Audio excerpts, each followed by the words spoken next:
യേശു വാഗ്ദാനം ചെയ്ത പരിശുദ്ധാത്മാവ് അപ്പസ്തോലന്മാരുടെ മേൽ തീനാവുകളുടെ രൂപത്തിൽ എഴുന്നള്ളി വന്ന സഭയുടെ ജനന പെരുന്നാളായ പെന്തകുസ്ത തിരുനാളിനെ ആത്മീയ ചൈതന്യത്തോടെ വരവേൽക്കാൻ വിശ്വാസികളായി നമ്മൾ ഒരുങ്ങുമ്പോൾ പരിശുദ്ധാത്മാവിന്റെ വരവിനായി കാത്തിരുന്ന അപ്പസ്തോലന്മാരുടെ മാതൃക പിന്തുടർന്ന് ഹൃദയങ്ങളെ ഒരുക്കുന്നതിനായുള്ള 9 പ്രധാന കാര്യങ്ങൾ ഇവയാണ്. അതിൽ ഒന്നാമത്തേതാണ് നൊവേന പ്രാർത്ഥന. പെന്തകുസ്തയ്ക്ക് മുന്നോടിയായി 9 ദിവസം നീണ്ടു നിൽക്കുന്ന പരിശുദ്ധാത്മാവിനോടുള്ള നൊവേന ചൊല്ലുന്നത് ആത്മീയമായ ഒരുക്കത്തിന് അത്യന്താപേക്ഷിതമാണ്.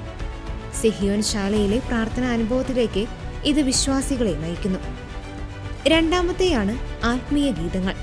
ഭക്തിഗാനങ്ങൾ ആലപിക്കുന്നത് പരിശുദ്ധാത്മാവിന്റെ സാന്നിധ്യം തിരിച്ചറിയാൻ സഹായിക്കും. മൂന്നാമത്തെയാണ് പരിശുദ്ധാത്മാവിനോടുള്ള പ്രാർത്ഥന. നാലാമത്തെയാണ് ബൈബിൾ പാരായണം.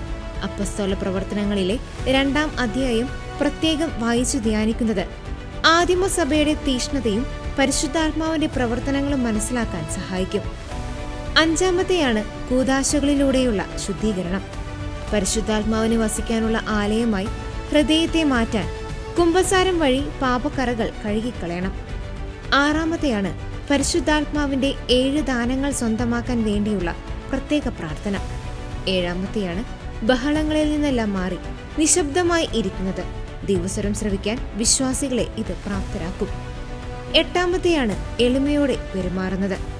9-ാമത്തെയാണ് പെന്തകുസ്ത തിരുനാളിന് ശിഷ്യന്മാരെ ഒരുക്കിയ പരിശുദ്ധ അമ്മയോട് പ്രാർത്ഥിക്കുന്നത്.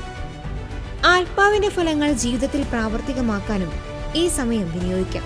പെന്തകുസ്ത എന്നത് കേവലം ഒരു തിരുനാൾ എന്നതിലുപരി ഓരോ വിശ്വാസിയുടെയും ഉള്ളിൽ ദൈവികാഗ്നി ജ്വലിക്കപ്പെടേണ്ട നിമിഷമാണ്. അടുത്ത ഞായറാഴ്ച ആഘോഷിക്കുന്ന പെന്തകുസ്തയ്ക്കായി ലോകമെമ്പാടുമുള്ള ക്രൈസ്തവ വിശ്വാസികളോടൊപ്പം നമുക്കും ഒരുങ്ങാം.